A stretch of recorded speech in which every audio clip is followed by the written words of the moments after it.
Supreme Lord, eternal truth, let us obey Thee alone and live according to truth.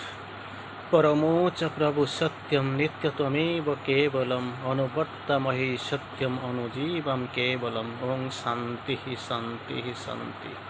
Vande Mataram. Namaste. Good morning. Welcome all of you. This morning's spiritual discussion will be on towards perfection. The topic we will discuss this morning is on towards perfection. So when we are discussing on towards perfection means there is definitely something that is imperfect. As all we know, we are living in an imperfect world. So these imperfections are there dogging us at every step. We are imperfect. Our deeds are imperfect. Our sadhana is imperfect. We are almost living in a fallen, dangerous world. And we are the human beings well in between our human instincts, not able to free ourselves from this bondage of ignorance and inconscience. So today we will discuss the topic on towards perfection.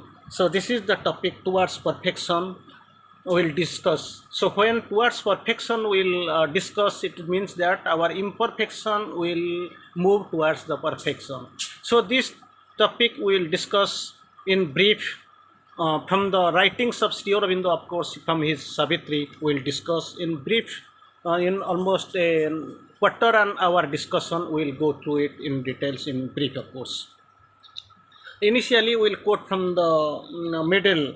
Sri Aurobindo quotes, "Our imperfection towards perfection toils." So imperfection is there, it is well with us. It will move towards the perfection. So now the problem is that one word he has used, that toils. Our imperfection towards perfection toils. Imperfect toils towards perfection. It is not easy process to reach this perfection, so it toils actually. Second condition, the body is the chrysalis of a soul. This body which we possess, which we have, that is the chrysalis of a soul. It is there, cell is there inside the body, well behind the heart. We have known that in that depth that the soul is residing, the permanent inhabitant. As a permanent inhabitant it is residing. This soul is of course the spark of the divine. So this body, what we possess, what we have, this body is the chrysalis of a soul. For the soul, for a soul which is it is in between this body, is the chrysalis. The next step, the infinity holds the finity in its arms. There are another two things are there. Initially we are just thinking two, imperfection and perfection, body and the soul. In the third phase we see the infinity towards the finite holds the finity in its arms. Infinity is greater, finity is very much limited. So finity is being held in the arms of the infinity. Then what happens after these three conditions are satisfied? The fourth one is time travels towards revealed eternity. Here also two, one is time, another is eternity. So while these four terms, only duality we just discuss today. I will try to quote, our imperfection towards perfection toils. The body is the chrysalis of a soul. The infinity holds the finity in its arms. Time travels towards the revealed eternity. This is the major concern, what we are going to concentrate upon, to stress upon. Eventually, we'll go and discuss little bit on the details. Of course, it will be a brief discussion. So, still mother quotes, "O death, thou lookst on an unfinished world." Again, imperfection, perfection, small, time, and finity. And then Sri Aurobindo quotes here, mother in the voice of the mother, to mother quotes, Savitri quotes to the Lord of Death, "O death, thou lookst on an unfinished world." The world is unfinished, and thou lookst on an unfinished world, the world yet to be finished. Assailed by thee and of its road unsure. Assailed by thee, this world, unfinished world, is assailed by thee. Thee means this Lord of Death, whom mother quotes actually. And of its road unsure. The entire road is unsure because everything is clumsy, everything is obscure, everything is dark, everything is unbridgeable. unstable. So these are the things that it rode on shore, peopled by imperfect minds and ignorant lives. Again, duality is coming. Imperfect mind, how the minds are imperfect mind, and the lives, how it is ignorant lives. So peopled by imperfect minds and ignorant lives, and said God is not and all is vain.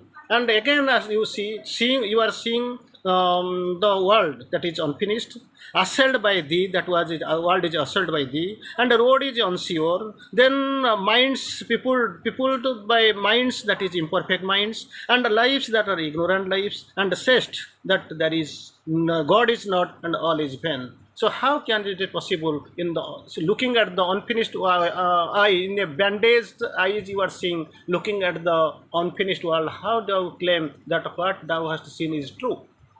Again, mother, of course, very drastically, mother, very in a bold term, actually it is speaking on behalf of the people, saving the people, her children, her kids. Here in the course, mother of course speaks of here in the rights here. I mean, mother tries to claim, how shall the child already be the man? There is also another two term. One is child and another is man. The child, it is supposed to grow up to the man, but it has the need of time. So there is a process. There is also time. He has to grow up. That it has need of time.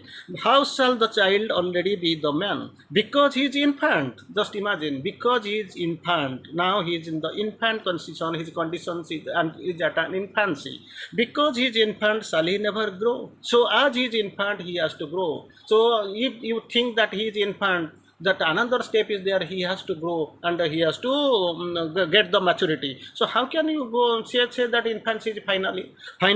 Because he is ignorant. Now he is ignorant, he knows nothing, because his knowledge, his brain, his idea, his everything is unexplored, not that much actually blossomed. So because he is ignorant, shall he never learn? Then mother quotes, in a small fragile seed a great tree lurks. We have seen seed is small. So when the banyan tree, we have seen the seed is small, and it is a fragile seed, of course, but in between there is a big tree, it lurks. In a small fragile seed, a great tree lurks. There is a possibility of the great tree in a very small seed, in the seed small, and it is also, of course, fragile.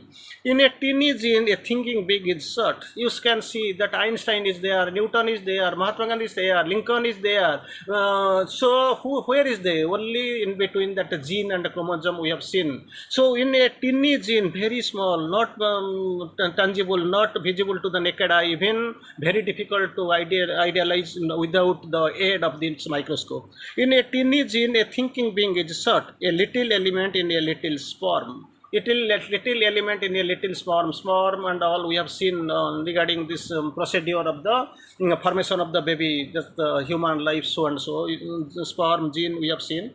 In a little element in a little sperm it grows naturally from the smallness. It grows step by step, and is a conqueror and a sage. After growing, what it happens, where it reaches, a conqueror and a sage.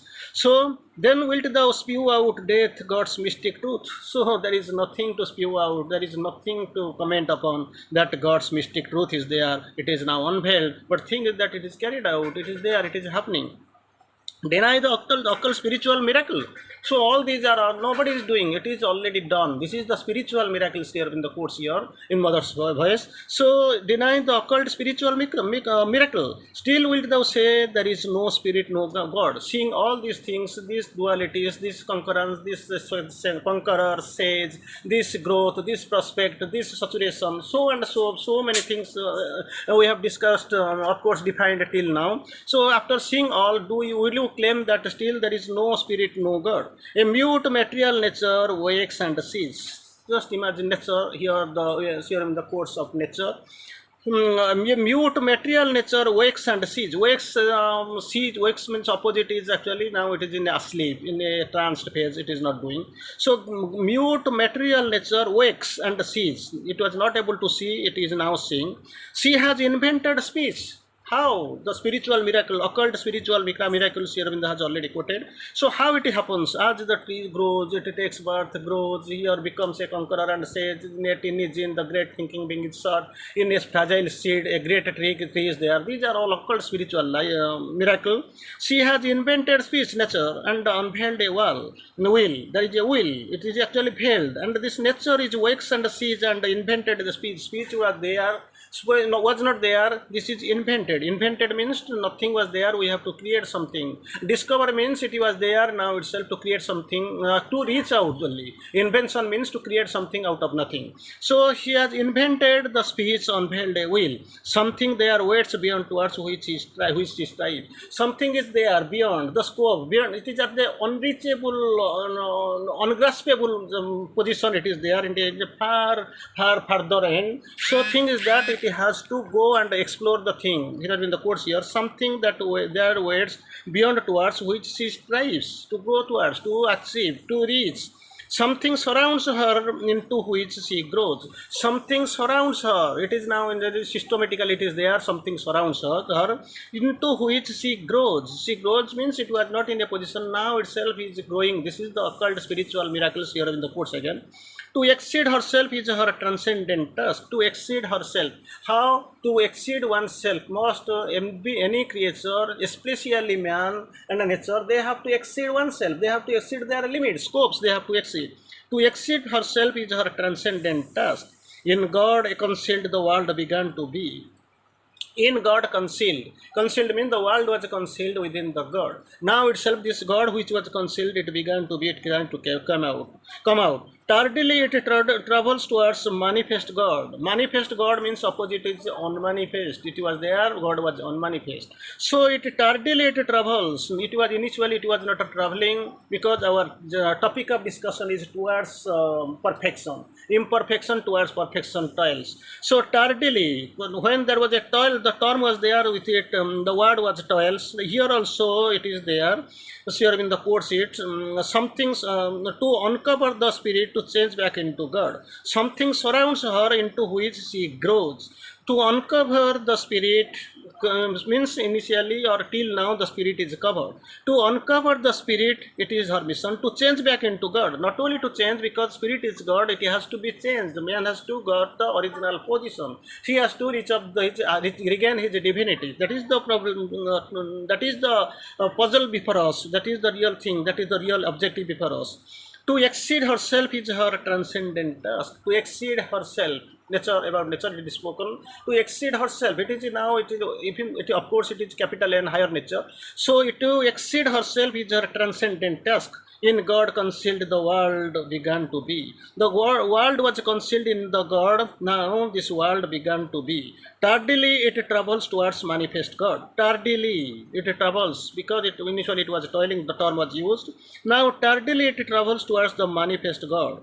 Then actually what happens? A miracle structure of the eternal maze. Matter its mystery hides from its own eyes. Matter so hidden, the concealment things are used. I will quote it again. A miracle structure of the eternal maze. Matter its mystery hides from its own eyes. A scripture written out in cryptic signs, an occult document of the all wonderful art. All here bears witness to his secret might. Again, comes to the point. Mother quotes it. Mother tries to emphasize on her own description. Mother quotes it here. All here bears witness to his secret might. Secret might, everything secret, concealed. So many words are used here. So here in the course here, if all here bears witness to his secret sight. In all we feel the presence and his presence and the power. God's presence and the power. A blaze of his sovereign glory is the sun. You just imagine, everything is God. A glory is the gold and the glimmering moon. A glory is his dream of purple sky. A march of his greatness are the wheeling stars. His laughter of beauty breaks out in green trees. His moments of beauty triumph in a flower. Just imagine, the world is God fulfilled in outwardness. Thank you. Vande Mataram.